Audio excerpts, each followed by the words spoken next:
Today at the National Press Club, a Women of Science forum with Professors Emma Johnston, Nalini Joshi and Tanya Munro. They're discussing the barriers to women's participation in science and how to overcome them. The Women of Science forum from the National Press Club in Canberra.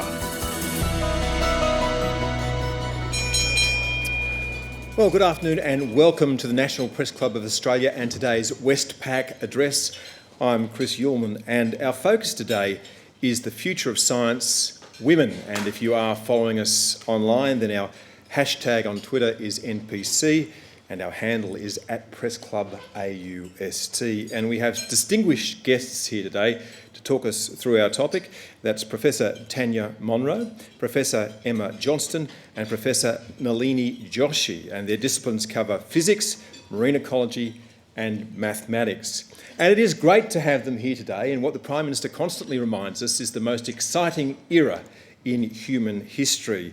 And it's science, really, that's helped to usher that in, with technologies that were once the stuff of fiction, insights that roll back our understanding all the way to the beginning of the universe, and discoveries that hold the promise of a better future.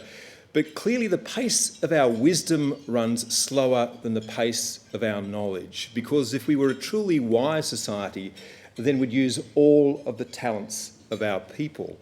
And that would mean that women were equally represented in all things, and they aren't. And I should note that our club has been guilty of that in the past, as Emma Johnston writes in Today in Fairfax. She notes, it's well worth mentioning these things, that women scientists they've only been 12 women scientists of the 100 or so science speakers that we've had in the last 50 years. Now, we cannot redress that imbalance in a day, but we can make a start. And we're going to look at today the opportunities, the challenges and the solutions of getting more women, particularly into the upper echelons of science. And Professor Munro will begin. Please make her welcome.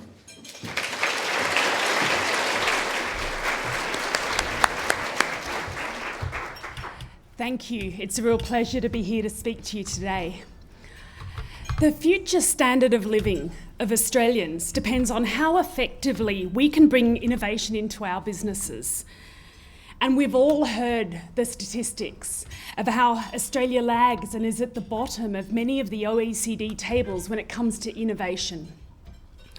Since the announcement late last year by the Prime Minister of the Ideas Boom and the National Innovation and Science Agenda, we have now the aspiration to encourage our best and brightest minds to work together to find solutions to real-world problems and create the jobs and growth we need for the future. That's straight from the NISA homepage. But I put it to you that the single biggest and most powerful thing that we can do in response to this challenge is to transform the relationship between women and science. And here when I speak about science, I'm not speaking about science in its narrowest form, but I mean it to include mathematics, science, technology and engineering. The same NISA page quotes that 75% of all jobs in the fastest growing industries require STEM-skilled workers. And I think you'd have trouble finding anyone who doesn't agree that we all want meaningful, well-remunerated jobs for our children. And we don't want our daughters to have fewer choices than our sons. There's a particular focus in NISA on women in science and looking at organisational, cultural and institutional barriers to women and their progress in STEM careers. But I put it to you that if we get this right, it makes a much bigger impact than that single element of the NISA agenda, and that it will cut across our ability to deliver innovation and science for Australia's future. So I'd like to briefly go back to the beginning. We live in a time where more girls than boys go on to university education. However, it's still the case that boys are far more likely to pick maths and science subjects in the final years of their secondary education. Some recent numbers from a report by Kennedy in late 2014 was that boys overrepresented in physics by 28% and in advanced mathematics by 16%. So clearly we have work to do at the school level. But to now move to our universities, I don't know if you know that just 17% of full professors are female. Our panel today may give you the other impression. When I first arrived back in Australia after a jaunt in the UK, I was the first ever female professor of physics at the University of Adelaide. And I think that's actually quite shocking when you realise that there'd been professors of physics at the University of Adelaide since the 1880s. But some of the things we need to think about are what are causing these numbers? What's happening? What can we do to change it? Because I'm by nature a very positive person, and I think we have right in front of us a bunch of solutions that can help shift this if we're willing to name the issues. It's extremely rare now for women to be told that they don't belong in the lab. Much of today's bias is implicit, not explicit, which makes it much slipperier and harder to deal with and makes the conversations trickier. A study that was published earlier this year by Jennifer Lacoste found that male and female undergraduates are much more likely to explain a setback in science for a woman as relating to factors about that individual. For example, Sue was let go from her research assistant position because she mucked up her experiment. Whereas both men and women were much more likely to use external contextual factors to describe why Steve was let go because of budget cuts. This is a serious issue. And of course, there are well-trodden issues such as the motherhood penalty, which has negative effects on income, career advancement, and perceived competence relative to both fathers and women without children. I'd like to open myself up a little and share some of my personal experiences to make this real. I went to Sydney University as the first in my family to do so 25 years ago, never conscious at all as a child that being female might determine what I did with my life and my career, and I thank my parents for that. My choice to follow a science career was inspired by an amazing physics teacher and the sense that it was a creative path that allowed me to do something unique. I didn't really notice the starkness of the gender gap until I was coming out of exams as a university student and noticing my male friends come out and say, "Oh, I rocked that," and I'd be like, "Oh no, question 3, couldn't do it." And it hits you. You question yourself, am I up to this? You have to hold still till the results come out and find that it really is a gendered thing rather than a competence thing. Towards the end of my undergraduate degree, I visited a neighbouring university that can remain nameless to explore potential PhD projects. I'd found a topic that I thought might be intriguing, and I met with a prospective supervisor who looked at me and said, "I'm sorry, but I don't think you're the type of student that can thrive in this field." It wasn't till significantly later that I realised that he couldn't have been making a judgment on my CV because he hadn't yet seen it. After my PhD, I moved to the UK to the University of Southampton, where I had the huge pleasure and opportunity to create a research team, to have wonderful mentors, and to work at the interface between universities and industry. And the next gender-related hurdle I faced was when I had my first baby at age 30. But what I found is it actually focused the mind like nothing else I've experienced. When I was at work, I wanted it to count for something. I wanted to be productive. I wanted to achieve. Otherwise, why on earth was he in childcare? I remember I'd skip down the corridor to the loos or skip the coffee breaks because I just wanted to get that experiment done before I went and collected him. But it's critical at this stage to have the right advocates and mentors. I'll never, ever forget the day when my boss came in and said, "Tanya, you're working 4 days a week. Does that work for you?" And I said, "Yes, it's the perfect balance for me at this stage with a 6-month-old. And he said, "Well, let's count that as full-time for you." That recognition and acknowledgement of my value paid itself back because I felt that value, and I then really felt that I was empowered to succeed. So a few years later, fast forward, and I was the new professor at the University of Adelaide. And again, I will never forget my first experience of what was a completely male environment. I remember going into the first meeting with my colleagues. Fists pounded the table, voices were raised, and I actually drew my chair back, thinking, "Oh no, what have I got into?"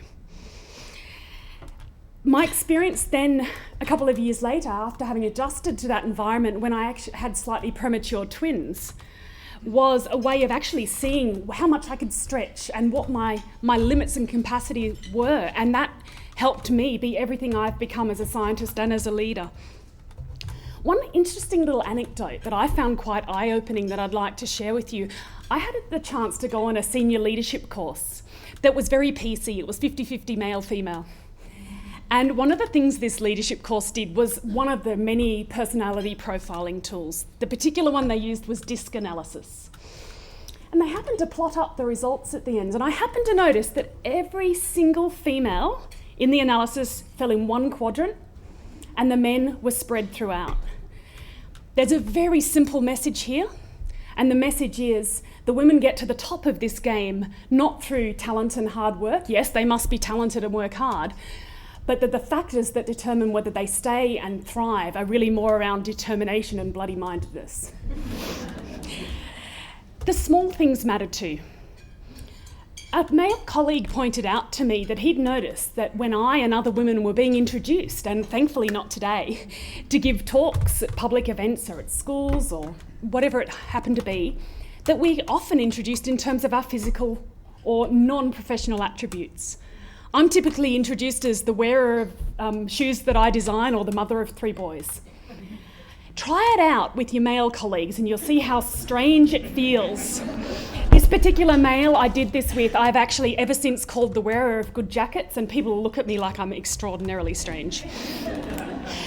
I'm now fortunate to be working as a part of the senior management team at the University of South Australia, and it's the first time I have individually experienced what it feels like to be in a culture where half the senior managers are female and half the university's governing council are female. I can truly say that being in that kind of diverse environment does change culture. So I'd now like to just move to tell you about how we tackle this. I think it comes down to assumptions, perceptions, implicit bias, and the need to foster leadership. Assumptions that it's just a pipeline issue. It isn't, we can't just wait, it won't solve itself. Assumptions in the system, i.e. for an academic who's made it to assume that people following through will have to have the same kind of track record they did. That doesn't make sense. And there are some really nice moves to address these issues, such as the Australian Research Council's ROPE criteria, which is about research achievement relative to opportunity. For me, one that hit really hard and personal was perceptions that women who are driven and have a clear sense of what they're trying to achieve are aggressive, and that that's not feminine. Anyone who knows me well will know that I'm not aggressive, but it's a horrible feeling to be told that.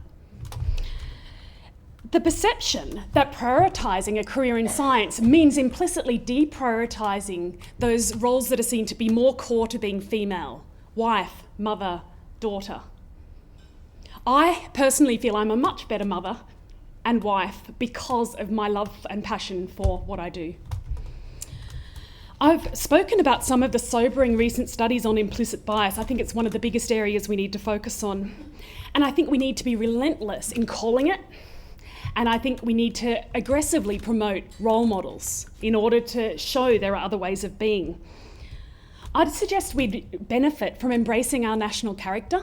I learnt when I was in the UK that our national character to be forthright and not overly concerned about hierarchy and calling things as we see them is a huge asset. Leadership.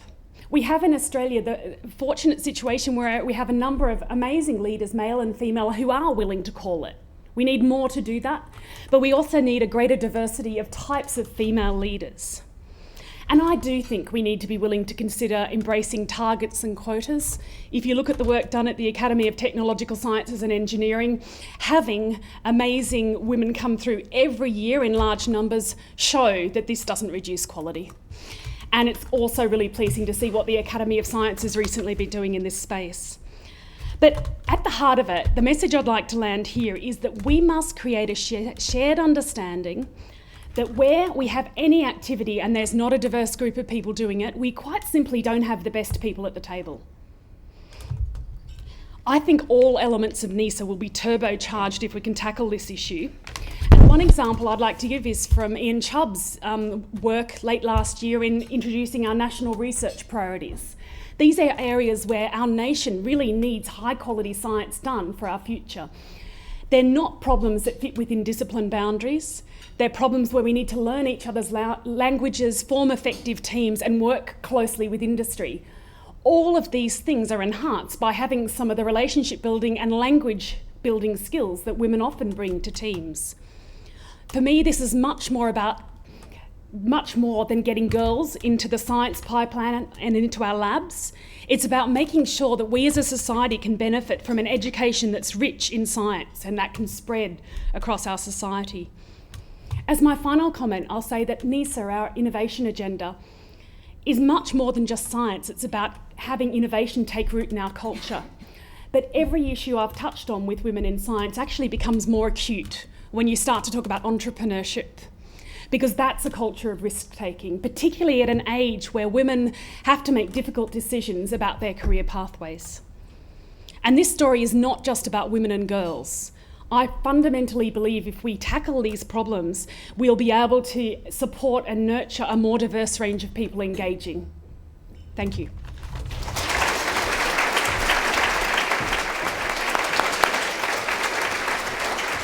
Our next speaker is Professor Emma Johnston.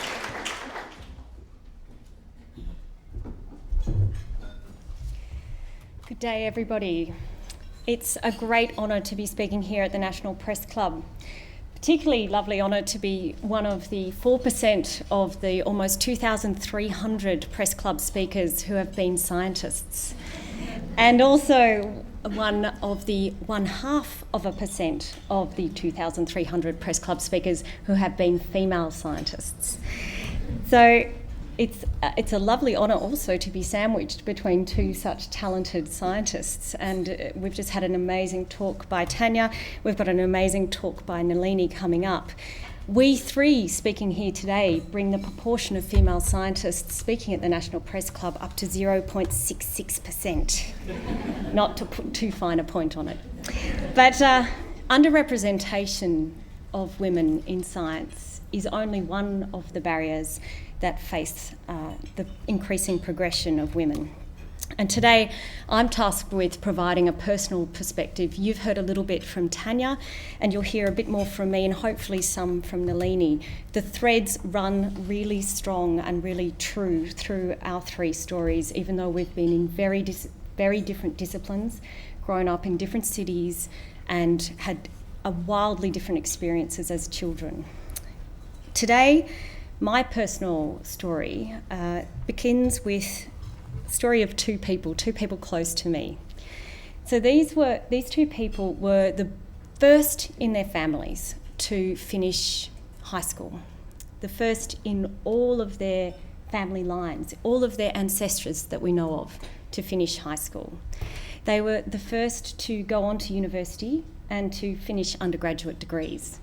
They were the first to go on to higher education and graduate there too.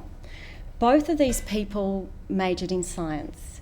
Both of them loved science. They worked their guts out and they aspired to careers in science. But here's where their paths diverged. One of them went on to become the Dean of Engineering and a Professor of Applied Mathematics. The other one enjoyed a couple of years of work post-graduation and then never worked in science, technology, engineering or maths again. No prizes for guessing that the first was my father and the second was my mother. My mother did not progress with her career in science, not because she didn't aspire to it, but because of very highly gendered structural barriers and cultural expectations. So it's a story of hope and it's a story of despair. It's hopeful because it's proof that given a safe environment, good nutrition and the opportunity for education, that science, technology, engineering and maths can transform people. It can give them an opportunity, coming from families that have no or little formal education, to get a high-paying, highly rewarding job. And for them, in turn, to have the opportunity to give back, to dedicate their careers, as my father did, to finding out more about the world, helping industry to be innovative and efficient, and really helping to train the next generation of scientists. But it's a story of despair because we missed out on the other half of that story. Only one got the opportunity to contribute so broadly to the world. How much should we take from this anecdote? As a scientist, I'd be wary about drawing broad conclusions from a data set of 2. But I do look to the broader data and I see the same story told over and over and over. Here in Australia, we have been investing in the education of women for decades, only to deprive ourselves and them from the opportunity to be rewarded for that investment. And we've done that by preventing them from becoming senior in almost every professional endeavour. You've heard some numbers from Tanya, you'll hear some more from Nalini. I'm going to leave the numbers alone in case we contradict each other.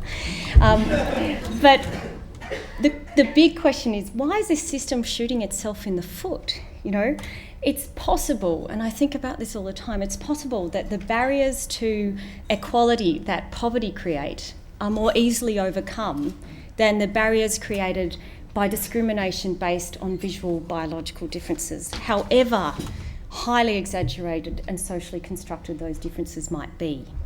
If that is the case, we need to own it, we need to recognise it, because once we recognise it and label it, we can break it down and remove it from the system.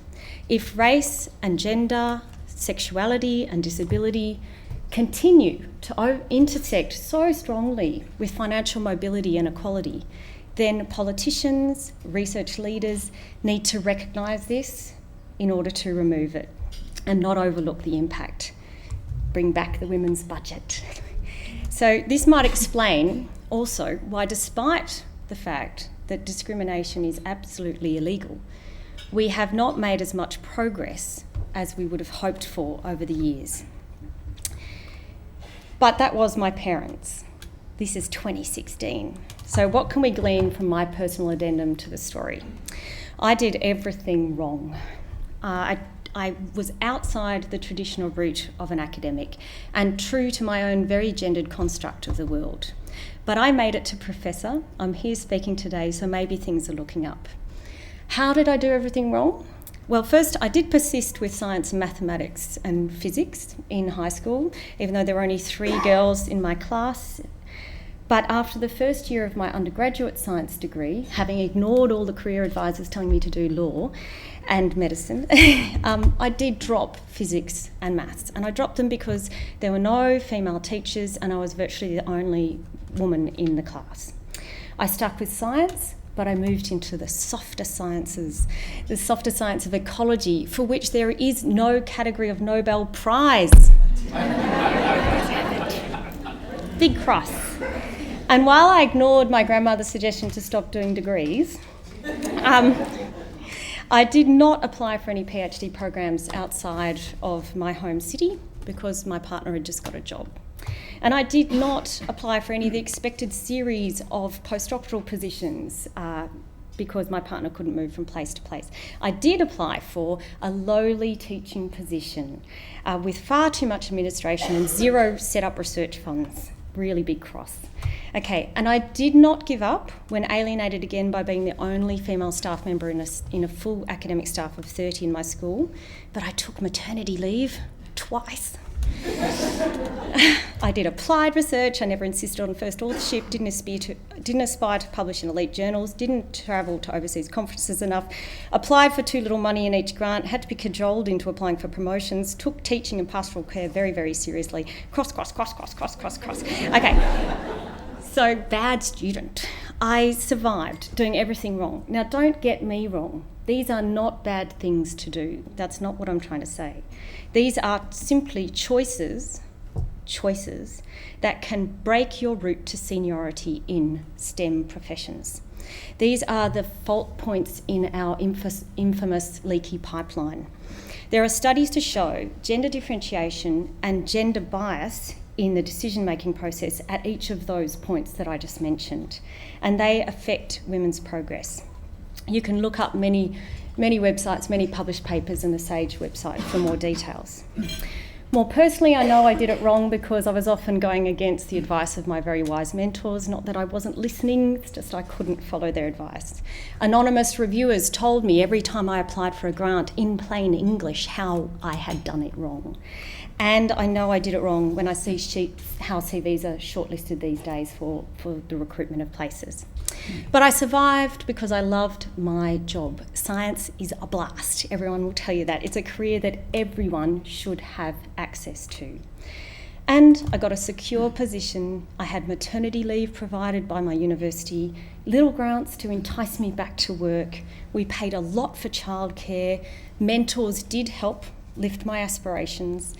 Panels, such as the Australian Research Council panel, overlooked reviewers' comments when they didn't take record according to opportunity into account. They played a really important role in balancing the system back up. And the rest was hard work and an amazing number of really bright students. But you can see the system is in trouble because clearly it's possible to contribute in a major way to science and technology, engineering and maths without following the traditional pathways. Clearly that is possible. But I had to take a lot of risks. And we've got to reduce those risks for the rest of the women. We cannot afford to leave it up to that much chance. The good news is we know how to make the changes that are required in order to reduce those risks. Some of them are simple regulatory changes, structural changes, increasing early career job security, providing parental care that is available to both parents, creating flexibility in the workplace, enabling career breaks with guaranteed re-entry, moving towards anonymous grant and journal submissions, allocating teaching and administrative responsibilities in a transparent manner. Simple things to do. But other aspects are really difficult to tackle because they're invisible biases. Science doesn't like that. Science is an empirical profession. We try really hard to remove bias from our experiments and our observations. Blind controls, randomisation, statistical analysis. But regrettably, we're very poor at turning the lens back on ourselves and recognising unconscious bias within our own systems. Both men and women discriminate against women in STEM. So we've got to incentivise and institutionalise policies that embed equality because we're fighting against a very strong cultural inertia. And we've seen the numbers of women in senior positions in STEM go backwards just this year, dropping from 17 to 16%. So it's not a problem we can't change very rapidly. There are a lot of programs ongoing. There's a lot of change in the air. You're going to hear about the SAGE program next. My own university, the University of New South Wales, has just this year committed to attaining 50% of female professors and associate professors by 2025. That's an ambitious strategy and I like it. So change is in the air, and it would be remiss of me to end without making a plea, given that we're in our national capital, to the politicians to continue their work in this area. And I tip my hat to Karen Andrews and her ongoing work to increase the visibility and the participation of women in science. Not far from here, our Prime Minister, on the day of his ascension to the top job, he actually said, we have to recognise that disruption that we see driven by technology, the volatility and change is our friend. It is our friend if we're agile and smart enough to take advantage of it. My fear is that without women's equal participation in science, technology, engineering and maths, and moreover within the broader economy, we cannot be agile or smart enough. And that is really the tip of the iceberg. Because, and here comes my marine scientist background, in response to climate-driven change, we are going to be needing to be faster and sleeker and more agile than we ever imagined we need to be under technology-driven disruption. So we simply cannot afford another generation of women to miss the opportunity to fully participate and contribute to our economy and to our environment. For many women, including my own mother, it's too late. For myself, I increasingly realise that I may have been one of a lucky few. But for my daughter, who's 10, well, her future is in our hands. If we don't make rapid change in line with our ideals, then she might miss her calling.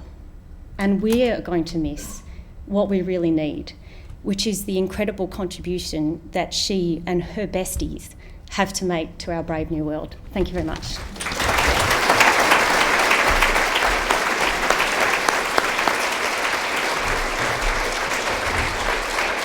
And our final speaker is Professor Nalini Joshi.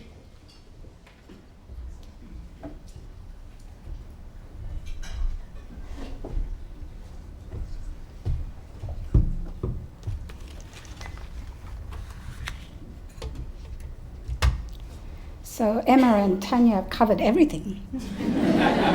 I can go home now. But I think there's still a little bit more to say, so let me take you on a different journey. Imagine yourself falling in love with the idea of being a scientist. You may have been inspired by one of the mysterious, abiding questions of the universe, like how to see dark matter, or be a time traveler, or cure cancer. You would start learning how to gather evidence, create your own hypotheses, and test them. The great discovery comes like a light bulb switching on in your brain when you see the evidence that proves your hypothesis. That happened for me as a young woman when I discovered the solution to an 88-year-old mathematics problem and simultaneously discovered how judgments are made about people in the scientific research workforce. I'm here to open your eyes to the reality that I see. But this is not a sob story. This is a story of enlightenment. I want to show you that there is a measured pathway ahead of us and what that pathway entails from each of us. I want to convince you that Australia has to pursue change because the benefits go well beyond gender, beyond sexual identity or preference, race or ethnicity, and that change will make our society become more creative, abundant, inventive, and innovative. I am the first female mathematics professor ever to be appointed at the University of Sydney, which is our oldest university. I was the third female mathematician ever elected to the fellowship of the Australian Academy of Science. But when I attend functions at the Academy, in my suit, which is why I'm not wearing it here today, with a name badge, I'm often mistaken for one of the serving staff. And I'm not alone. Of the professors of the mathematical sciences in Australia, only 9% are women. In the natural and physical sciences, about 14% are women. Why? How did we, as a modern progressive society, let this happen? And what effect does this have on our scientific achievements as a nation? So I went back to look at the record. The government's 1988 National Agenda for Women focused on education as a primary driver for change. The 1990 report, called A Fair Chance for All, set out objectives to increase women's participation rate in higher education, particularly in what was called non-traditional areas. Now, more than 60% of the undergraduate bachelor degree completions across all fields are female, and more than 50% of doctorates are awarded to women across all fields. In the natural and physical sciences, there are corresponding increases. 56% of undergraduates and 50% of PhD students are female. The PhD proportion has been steadily increasing since 2001, while other figures have stayed approximately stable. These bright-eyed, bushy-tailed, talented people are eager to find cures for all cancers, to explain dark energy, invent faster mobile phones, design robots, become astronauts, and prove the Riemann hypothesis, a millennial open problem in mathematics. The mysteries that keep their hearts beating, are driving them into the scientific research workforce. This has led to higher proportions of females entering the academic research workforce. Almost 60% of lecturers at the entry point of an academic career in the natural and physical sciences are female. But the numbers at the other end of the pipeline are dramatically different to those at the entry point. While there have been modest increases in the middle, the proportions at the top end have risen by the barest of margins, about 1% per year over the past 2 decades. In this respect, I'd like to put it to you that Australia is frozen in time. To throw away the opportunity to harness that huge intelligence, the prodigious drive, and the high-level education of the females already in the research workforce is like going back to the era of the 1950s or 40s when talented women like Ruby Payne Scott, one of the inventors of radio astronomy, were pushed out of the scientific workforce. They were pushed out because until the amendment of the Public Service Act in 1966, scientifically inclined, prodigiously talented women were expected to resign as soon as they were married. The push now is subtler, embedded in principles and conventions that are almost invisible, because research in modern science is still conducted within organizational cultures that resemble a feudal monastery. Information is power and is tightly held. It is difficult to find anything unless you know the right person to ask. Survival rests on competition. To achieve status or to be noticed by nobility. Unconscious, subjective conventions have evolved in response that impact on everyone, both men and women. No matter how well-meaning the government or institutional policies in gender equity, EEO, or HR might be, they do not ask for reflection and change from individuals in this culture unless appalling behavior comes to light. Now, many of these policies and awards are based on forms that involve ticking a box. Does your selection policy include, and I'm quoting, identifying a potential female talent pool from which new members can be selected? Tick yes, no, or not applicable. I don't know any institution that would answer no. But when it comes to the actual selection process, almost no one talks about or implements action for the identification and search for such a talent pool. So what is the solution? I think the solution has been staring at us in the face from the UK for the past 10 years, and it's called the Athena Swan Program.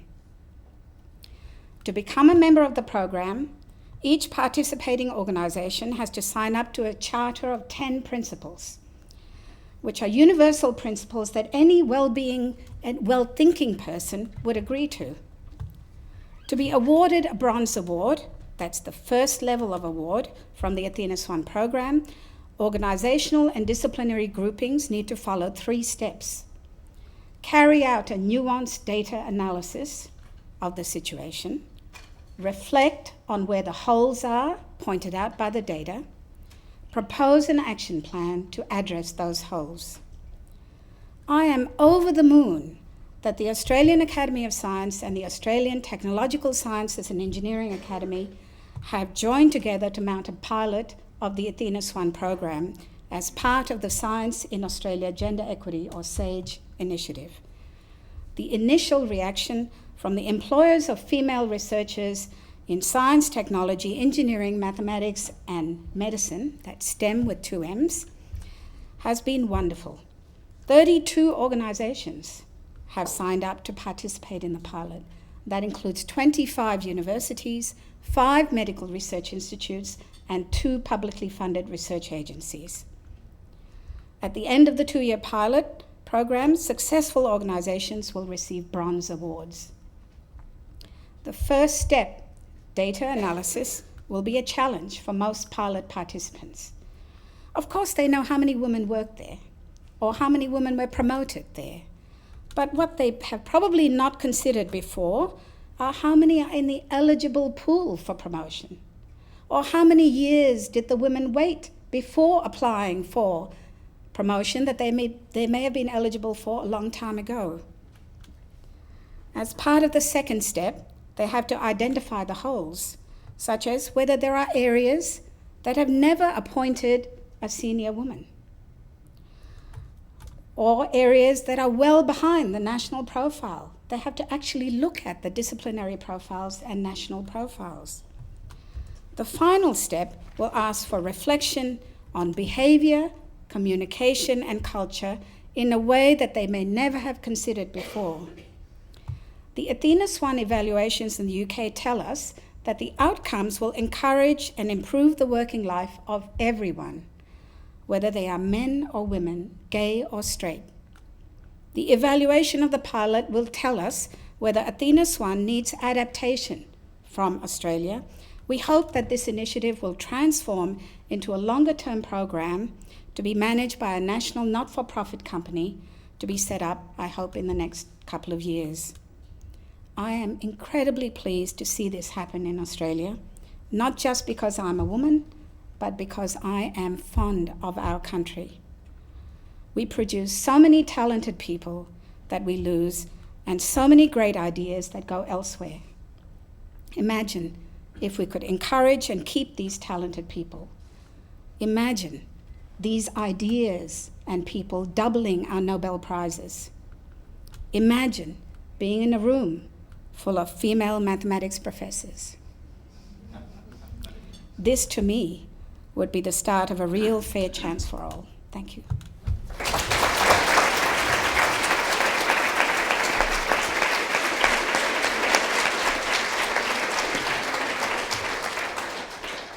Well, time is racing, so we go straight to our questions from the floor, and the first question is from the ABC. Thanks for your speech, ladies. I'm sure it's not easy being scientists getting up in front of a room full of journalists, people that speak, so I think it was very brave of you. They were very well given speeches.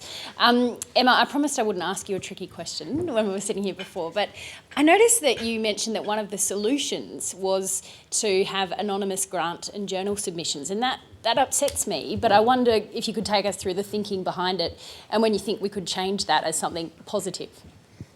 Sure. Can I just ask why it upsets you? Well, I just think you guys should get credit for the work that you do, and it shouldn't matter whether you're a woman and applying for a grant or not. Gotcha. Great. So we now have quite a few international journals that have adopted blind review processes, which isn't that when the paper is published, there's no name on it. So you still get credit for your work. It's just that through the process of review, where a decision is made as to the quality of the work and the appropriateness of that work for the journal, or in another case would be whether or not the project deserves to be funded, the gender identity, in fact the identity at all of the authors of that grant proposal or that journal article, are removed. Now, it's obviously quite a tricky thing to do because there are a lot of other subtle signals about who's written what, but it's working very well for a number of international journals, and it's reducing that and slowing down the rate of application of unconscious bias in that process. Actually, it could be conscious bias. We just don't know. People don't write, you're a woman, you're not going to get this paper published. But yeah, it has actually reduced that bias. And so that is one thing. It's hard to put into place, but it has got benefits. The next question is from Canberra IQ. Simon Gross from Canberra IQ. My question doesn't do with gender at all, but it goes to your comments at the beginning, Professor Munro, about Australia's poor record in terms of industry and science engagement. You're all in areas where there's a lot of potential and opportunity for that engagement, and I'd invite you each to perhaps give us one suggestion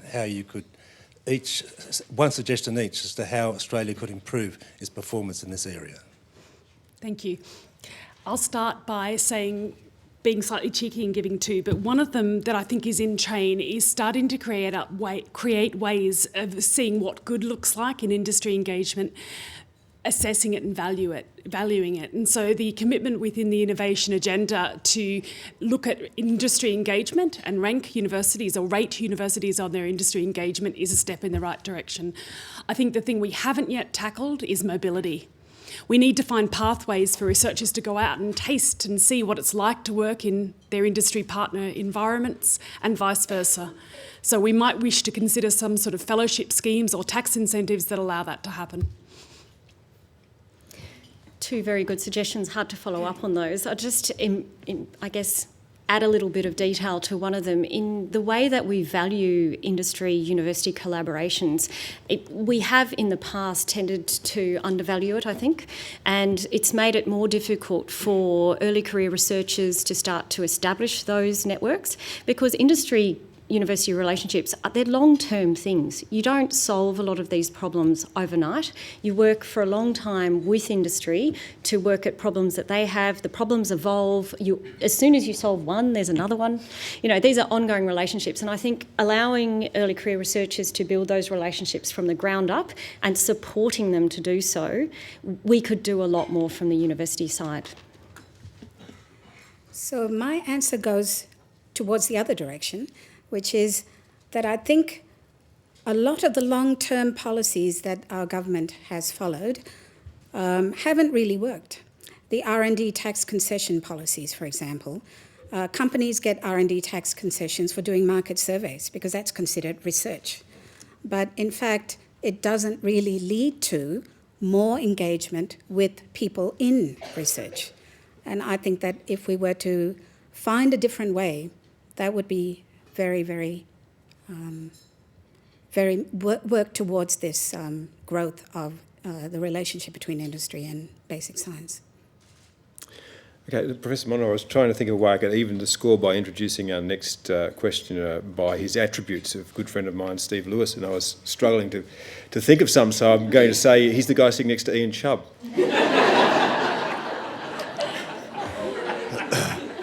Thanks so much, Chris. Your Eminence. He's feeling pretty good today after his Swans had a rare win. Thank you very much for your presentation. I would like to ask a question about gender representation. Several months ago, one of Australia's best-known corporate directors, company directors, Elizabeth Proust, who's also the chair of the Institute of Company Directors, suggested that quotas might be needed to lift the number of women on corporate boards to 30% by 2018. I think it's around 22% at present. If the conservative and staid world of corporate Australia can look at possibly introducing quotas to boost the number of women on boards, then why can't our enlightened universities move towards such a system? You talked about targets and quotas. Could I ask each of you, is it time for higher education as a sector to embrace at the very least a target, or if not, a quota, to have a certain number of women in senior academic positions by, let's say, 2018? Look, my view is yes, I think we're there.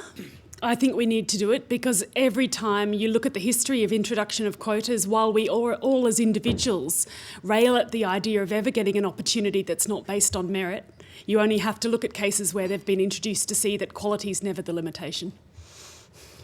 Hear, hear. So, and it's all about the definition of merit and how merit is constructed. It's a constructed concept as well. So long as a particular group are quite consistent and homogenous, which is what we have in the upper echelons of both the business and the university, industry and government sectors, then the definition of merit will be coloured by that homogeneity. It's almost impossible to break down and to redefine merit until you get more women and more people of different ethnicities into that group.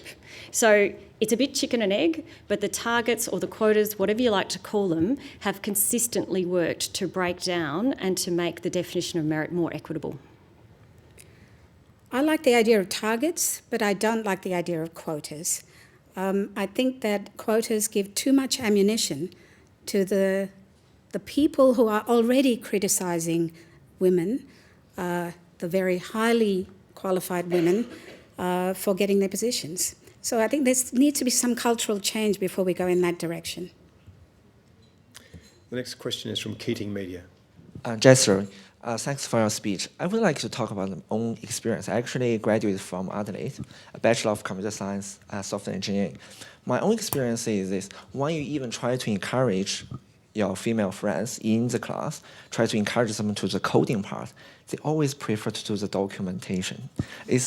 So how do you really solve this problem? You are actually on one team, and it's not like, let's face it, I'm pretty sure all the computer science guys like more girls in the team. But the problem is they always want to get a job on the documentation. So even with all the encouragement, it's like sort of their preference. How do you think this can be solved? Well, can I? Well, a long time ago, most computer programmers were women. In fact, computers were women. There were rooms full of women. So something has changed with the culture. And I hate to keep flogging this horse, but culture is where the answers are. You have to look into yourself. What are you doing to encourage the girls? Better jacket. So, but it does speak to the issue that we've all touched on many times, which is this is an issue that goes beyond science, technology, engineering and maths, and we can't solve it alone. And that's why every industrial leader, every research leader, every politician needs to be understanding of this issue, but also every mother and every father and every grandmother and every auntie and every child also needs to be cognizant, because until we are all quite conscious of it, until we're all making efforts to change the value system and to make sure everyone can pursue their passions, no matter how untrendy they are at that point in time, if they can really truly identify and pursue their passions, then until we're at that point, we've lost the game. And the only thing I could add to that is that I think we need to really get much more aware of how we talk to girls, because it's rare just in everyday life that we praise girls for things that are technological or geeky, and we do with our boys. And I've really become very acutely aware of that. Our next question is from one of our directors. Misha Schubert, wearing my hat as the Director of the National Press Club. I'm just wondering if each of you might talk in a little bit more detail about why critical mass is really important in transforming cultures and transforming the opportunities for women and people of diverse backgrounds as you're trying to shift who comes into systems and who reaches the most senior levels of leadership. Look, I'll just give a very quick personal perspective. I've found that when you're the only woman in a room, and you do get used to it, and as a physicist, I would routinely be the only female invited speaker or plenary speaker at a conference, for example, or in a meeting where decisions are playing out. When it's just you are very acutely aware of your gender. When you're in a more mixed environment with a critical mass of women, the focus becomes more on the ideas and the contribution to the discussion and less about things that make you distinctly different. And I think then the quality of the ideas can surface and there's less of some of the instinctive reactions that come to women. I suspect my colleagues, have on numerous occasions faced that well-known effect where I'll throw an idea in. It doesn't seem to land. 5 minutes later, one of my male colleagues suggests it and it's adopted. That kind of dynamic shifts when there's more than one woman. I think many of the studies show it takes 3 at a boardroom table. And the problem is self-reinforcing. So many studies that have shown that without visible role models, people get nervous. They actually have stress physiological reactions that reduce performance. So by a few studies, by reminding girls that they're not really very good at maths just before a difficult maths test, you can actually reduce their performance relative to how they'd go if they weren't reminded of this stereotype. So there are a lot of different names for it. Stereotype threat is one of the names, but it's part of an overwhelming pressure which is self-reinforcing, and the media play a role in that because we have serious underrepresentation of women in the media, especially presenting science. And I think the dynamic, as Tanya and Emma both alluded, the dynamic of committees and meetings really changes when there is more than one or two women in that group. The discussions get less competitive, less showing off from the silverbacks in the room. So I think the creativity of ideas, the engagement, the coming together to consensus changes. Our next questioner is Shannon Pace from Lanyon High School in the ACT. Hi, my question for the panel is, did you have a time when you were really challenged by something to the point where you didn't think you could succeed? And how did you get through that problem? Every step of the way.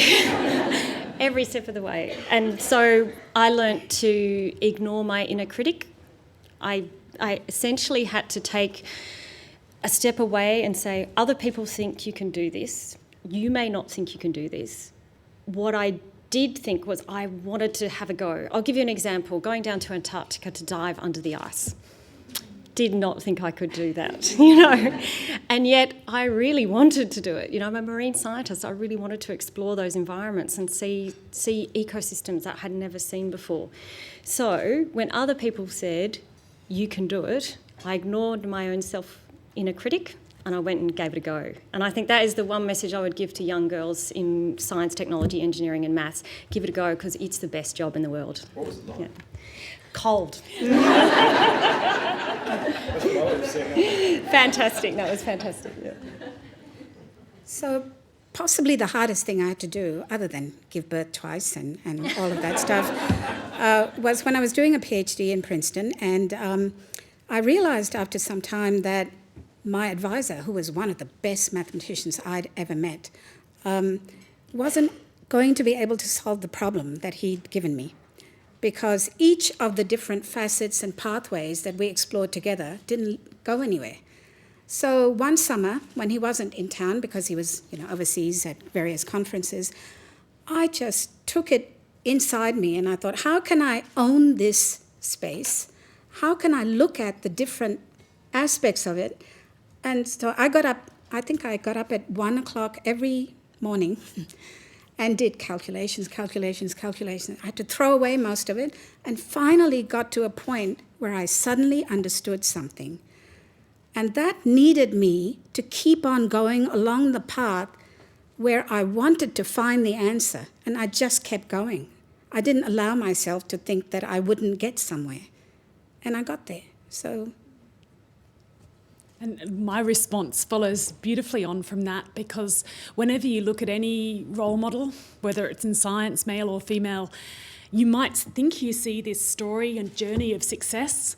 What you don't see is every single failure that they've picked themselves up from and dusted themselves off from. So yes, so many stages along the way. I mean, for me, after I came back to Australia, when I was offered the role to set up a photonics capability in South Australia, I remember my mentor and boss in Southampton saying, you can never make that work. There's all these reasons it's not going to work. And then I came back, and it was a struggle. I'd been given quite a small startup package. I had to bootstrap a lot of things in order to get the infrastructure and the team to make it work.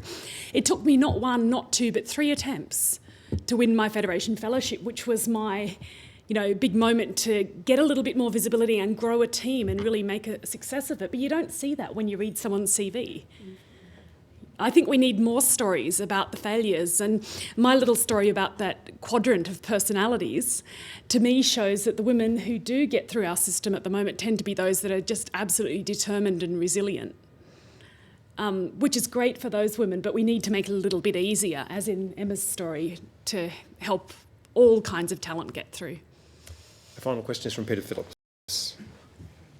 Thanks very much, Chris. My question is to Professor Emma Johnston, but first I want to thank all three of you on behalf of the Press Club for being here and for assisting us in improving our stats, our rating. we'll inscribe on the agenda of items for the next board meeting whether we can claim you as 3 speakers or whether we have to in fact count you as 1. But the gender unanimity is certainly a very helpful start. Professor Johnston, about 18 months ago, US President Barack Obama visited Australia to attend the G20 leaders meeting, which he did in Queensland, and I think perhaps frustrated at what was not items which were not inscribed on the agenda for the leaders' discussion. He first went to a university in Queensland and he spoke in a very convincing and very impassioned manner about the Great Barrier Reef and implications for its future, implications deriving from inattention by the world, by governments, by world leaders to matters of climate change and things. It begs the question, 18 months further on, not much notice appears yet to have been taken, not much evidence is seen of any notice which has been taken of that by the Australian government, despite the fact the Australian government has changed leadership in the time since then. If that's the case, is it reasonable in this forum to suggest that perhaps it's time for women leaders in science, in marine ecology, to step forward, to take a more prominent, a more aggressive, a more insistent role in relation to the changes which are not taking place, the changes which need to take place? And I ask that question very particularly against the background of reports over the last week of horrifying incidences of dieback in coral formations along particularly the northern reaches of the Great Barrier Reef. Is it time for your role? What's that role going to be? Very good question. First of all, you're welcome. We really enjoyed speaking here today, so thank you very much for the opportunity. Thank you to the sponsors. You have asked a really difficult question. Obviously, we're in the middle of a major bleaching event. It's a global bleaching event where corals around the world are expelling their very important zooxanthellae. And if waters don't cool down very quickly on the Great Barrier Reef, we stand to be observing the most severe bleaching event that has ever taken place on the Great Barrier Reef. Now, recalling that bleaching events did not take place, as far as we know, prior to industrialisation, prior to the most recent warming of the climate. So they're very much a symbol of climate change. And given that Barack and many other leaders have recently indicated that climate change is the key catastrophe about to happen to the world, and so, of course, the major political challenge for all of us, it does beg the question as to how we can move more quickly. Now, whether or not women in science are the key to this change, or whether or not listening to scientists more generally is the key to that change, might be the question.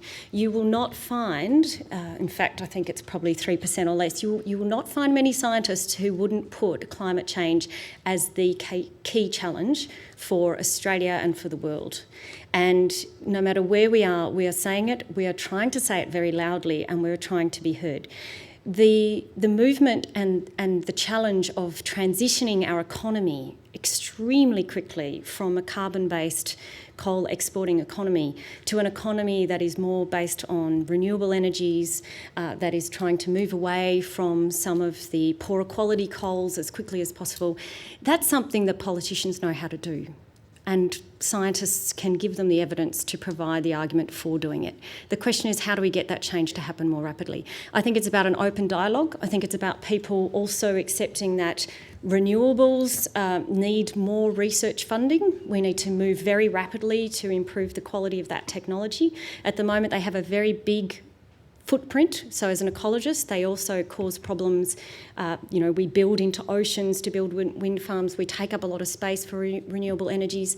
There's the question of the newest advances in nuclear technology that look extremely promising, much smaller footprint, but potentially a longer temporal scale of waste disposal issues. All of these things we need to be having open dialogues about. We need to be moving very, very rapidly. If female scientists can help that, then all to our power, and certainly the 3 people on the panel here will be speaking as loudly as we can on that matter. Thank you. Fantastic, and that's where we're making it. Can you please thank our speakers?